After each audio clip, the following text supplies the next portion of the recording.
You caught your reflection in a store window today and looked twice. Something's pulling your whole face down, and it's not your skin. It's the haircut. The wrong one can age you 6-7 years overnight, while the right one erases them just as fast.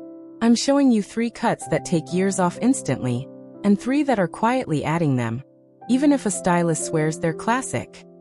I researched the worst style and beauty mistakes and the best fixes for women over 50, so you get real results fast. If you haven't already, hit subscribe. I cover this every week. Part 1. The long layered long bob. You know that haircut you've had since 2009? The one that's just past the shoulders, a little layered, easy to maintain? Here's what nobody tells you. That exact length is one of the most aging things you can do after 60. It's not your hair. It's gravity and it's math. Hair that sits right at or below the collarbone pulls your whole face downward with it. Every strand becomes a tiny weight hanging off your jawline, and the eye follows that weight straight down, past your cheekbones, past your jaw, settling on your neck. That's the one place none of us want attention right now. Here's the surprising part. Most women don't choose this length because it looks bad. They choose it because it once looked incredible on them 10 or 15 years ago. So they keep it. They just keep trimming the ends and calling it maintenance. The face changes. The haircut doesn't. The fix is the long layered bob, what stylists actually call a lob, landing right at the jawline or just below it, with face framing layers that start higher up, near the cheekbone. The shorter overall length removes the downward pull entirely, and the layers do something almost magic. They catch the light right where your cheekbones are highest, which lifts the whole face upward instead of down. Ask for this exact language in the chair. Jaw-length lob with face-framing layers starting at the cheekbone, blunt at the back, soft and piecewise at the front. That phrasing matters. Blunt at the back keeps the shape clean and modern, while soft and piecewise at the front gives you the lift without looking severe. Before. Hair past the collarbone, one uniform length, heavy ends pulling down. After. Jaw-length lob, layers lifted at the cheekbone, movement built into the front pieces. Before. Center part, flat at the crown. After. Deep side part, slight volume lifted right at the root. Before. Blunt ends cut straight across.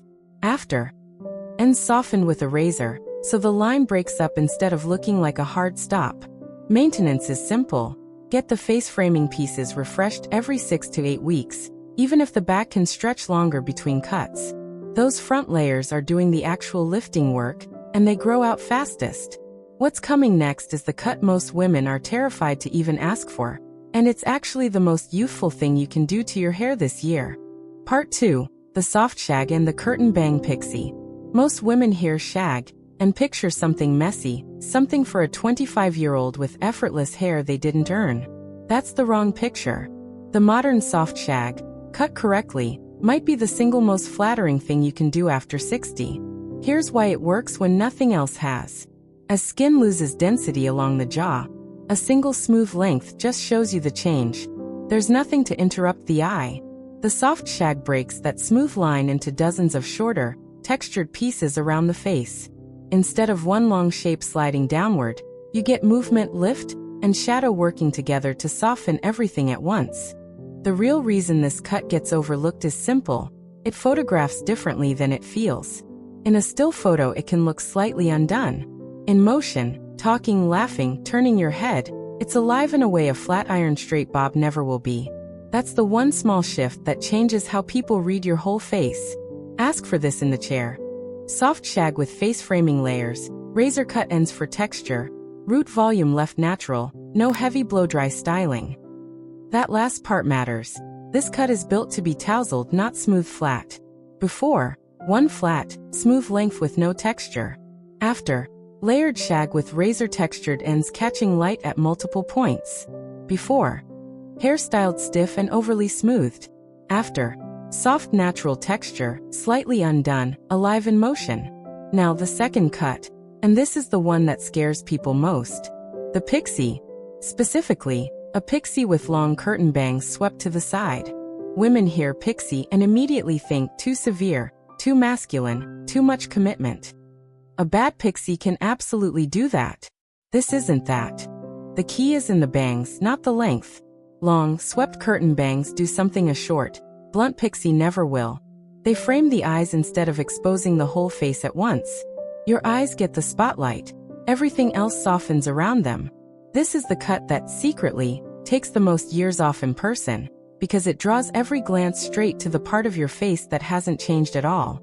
Ask for textured pixie with long curtain bangs swept across the forehead, length left longer at the crown for softness, nape kept short and clean. That crown length is what keeps it from reading severe. Before, pixie cut short and uniform all over, blunt straight bangs. After, textured pixie with longer crown, curtain bangs swept to one side framing the eyes. Maintenance for both. The shag needs a trim every 8 to 10 weeks to keep the layers from growing heavy. The pixie needs touch-ups every 4 to 5 weeks at the neckline to stay clean. I know, 3 good cuts in, and you're probably already rethinking your last appointment. Wait until you see what's coming next, because these next 3 are the ones doing real damage, and one of them might be sitting on your head right now. Part 3. The severe blunt bob. I watched a woman in a salon chair last week, stunning bone structure, perfect posture, get talked into a sharp, blunt, chin-length bob with 0 layers. She kept saying, "I want it clean and simple." She didn't know what she was actually asking for. By the end, her jaw looked harder, her face looked rounder, and she didn't understand why. This is mistake number 1, and it's everywhere. The severe one-length blunt bob, cut straight across with no movement at all. It reads as polished in a magazine photo. In real life, under real light, at a real dinner table, it does something else entirely. That hard straight line lands right at the jaw and draws a box around your face. Every soft angle you actually have gets canceled out by one rigid horizontal line. Here's the part that surprises people. This cut isn't aging because it's short or because it's a bob. Plenty of bobs look incredible after 60. You just saw 2 cuts that prove it. It's aging specifically because of the absence of layering. Without layers, there's nothing to soften where the line meets your jaw. It's the single hardest edged haircut you can choose at this stage, and most women walk in asking for it because they think blunt means low maintenance. It actually means no forgiveness. The fix isn't abandoning the bob, it's softening the line. Ask for jaw length bob with internal layering, ends point cut rather than blunt, slight graduation toward the back. Point cutting is the detail that matters most here. Instead of a razor-straight edge, the stylist cuts tiny notches into the ends, which breaks the harsh line into something that moves and catches light instead of sitting like a shelf along your jaw. A second fix, if you want to keep some length. Ask for a few face framing pieces left longer at the front, cut at an angle, while the back stays at one length. This gives you the clean, polished look you wanted in the first place, minus the box-shaped trap. Before, one-length blunt bob, hard straight edge at the jaw, 0 internal layers. After, jaw-length bob with point-cut ends and internal layering, soft broken edge. Before, completely uniform length all the way around. After, angled face framing pieces left slightly longer at the front. Maintenance tip: point-cut ends need a refresh every 6 weeks, because as a blunt line grows out even slightly, it starts reverting back to that same hard edge you were trying to avoid. You'd think the next mistake would be something dramatic. It's not. It's something so common you've probably done it to your own hair this week without thinking twice. Part 4. Overprocessed flat ironed hair and the tight, short cut. Mistake number 2 is one most of us learned 30 years ago and never unlearn it.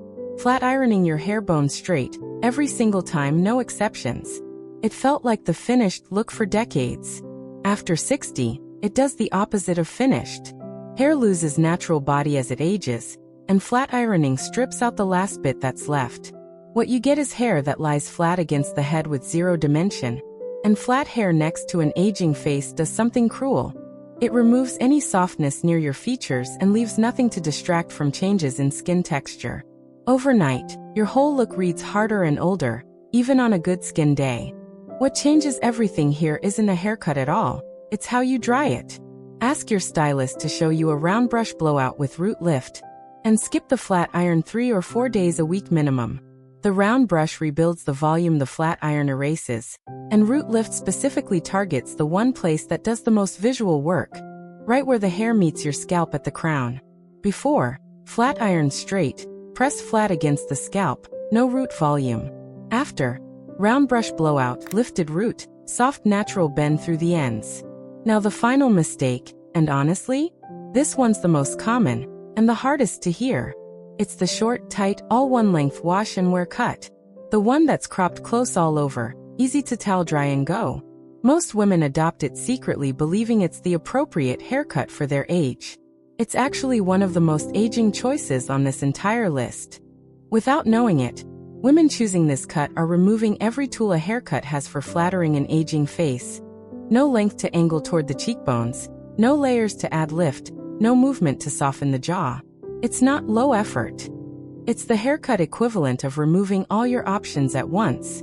The fix keeps the convenience without the flatness.